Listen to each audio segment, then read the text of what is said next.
उदल भैया हो का छिला तेरे का बोल मुंह फीका भइल बा तारा बुझात नहीं के त का करी बोल ए उदल भैया चलो हम दाल ले बनी मोथली मली। Oh my God! ला ये गई बौका बरले बताले है पौका कहां से जागर हाँ तले पक्का लगतनी का ले बड़े दाल ले बनी दाल तलो मोथली मली। अरे ई का होला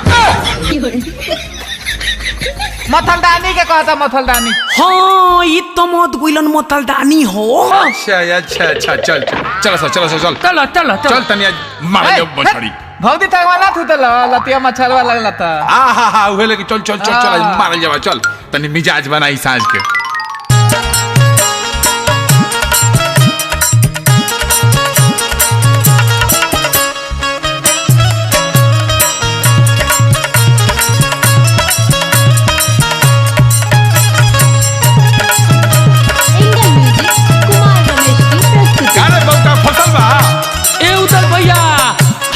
धोइले बनी भागल भाग कोई ए खबरदार जदी हमरा पोखरा में हाथ लगल लोग त हां त का कली हमल मतली में घुस गइल बिया तो। अरे सुनो बात सुनो हमार बोला ए भागी ढेर हमसे करो न तू बहस हो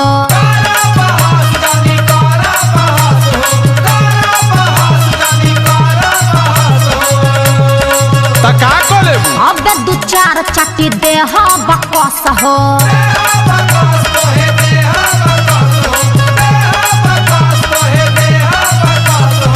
ढेर हमसे करो न तू बहस हो अब दू चार चट्टी दे हो बकस हो पड़ जाई महंगा तहरा हमारा से जूझल पड़ जाई महंगा तहरा हमारा से जूझल अरे हेने काटो यो तरह हां तई में भूतल बतम केने सो दी। अरे का बोलत रह अरे खोजे के कहता अच्छा तहरे पोखरिया में चारंगा बकुदल तारे पोखरिया में करवा ढर न टंकी तारे पोखरिया में चारा ना पूरा हम नहीं तू ही खिजा समझावो सुन भाई रुदल तू ही समझावो सुन भाई रुदल जाके ढूक के देखना तू कानी को समझावो चिंग लगी हम लगे डांटो तली ए सरकारी हका जे केहू मार ली भलाई करे का टोपला इनके पोखरिया में चारंगा बकुदल तारे पोखरिया में चारा ना पूरा तारे पोखरिया में चारा ना पूरा काहे तू भगवता भौजी हो डांट के काहे तू भगवता भौजी हो डांट के जेता ना मछलिया तू आया घाट के जेता ना मछलिया तू आया घाट के Music by Tinku Tufan. तो आवे दा हां बली मेहनत एगो तो भेटाई लिया उहे ताला में घुसिए गइल दिया ए ढेर बोलबा जाए दो लड़का बड़ा सा एक बार ढूक जाए दो ना मतलब कोदवामो ए रुदल भैया चुप कहता अरे दूर रह लोग दूर रह देख के गढ़ी हमर गइल लरिया ये बैला लड़िया हो बैला लड़िया बैला लड़िया हो बैला लड़िया जब से भुलाइल बावे पानी छत पिटाई पानी छपिटाई होगी पानी छपिटाई पानी छपिटाई होगी पानी छपिटाई देख के गढ़िया हमर गइल लरिया ये जब से भुलाइल बावे पानी छत पिटाई हाँ तो हमरे लगे बा गिरी कैसे पानी बन्हा कहिए से बामुंद गिरी कैसे पानी बन्हा कहिए से बामुंद एकरा हाथ से कुछ ना धरल है का काहे के लेका गइलो हां त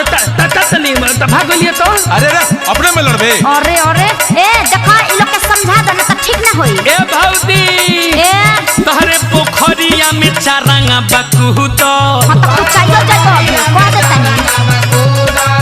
अरे पोखरिया में चारा ना पूरा के फराई तू खाए ना मछलिया घुसे ना हमके पोखरिया के फराई तू खाए ना मछलिया घुसे ना हमके पोखरिया जमीन को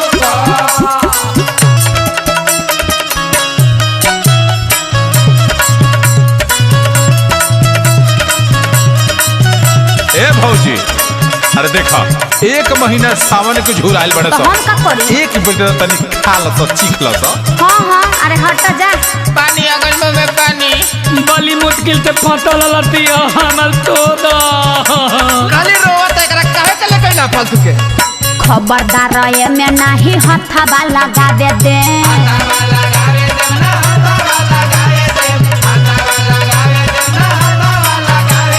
मेहनत से मिलल बावे अब ना भुलाए दे।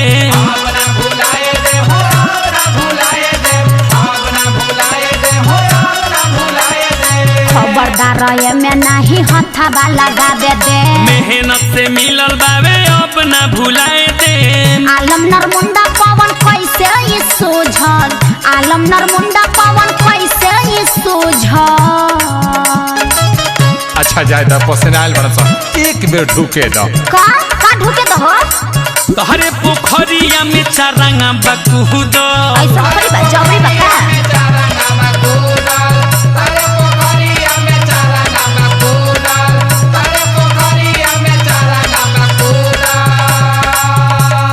अच्छा तो ना मानबो लोग तो आव खोज लो। तहार भाला हो खो पोखरी आबाद रहो।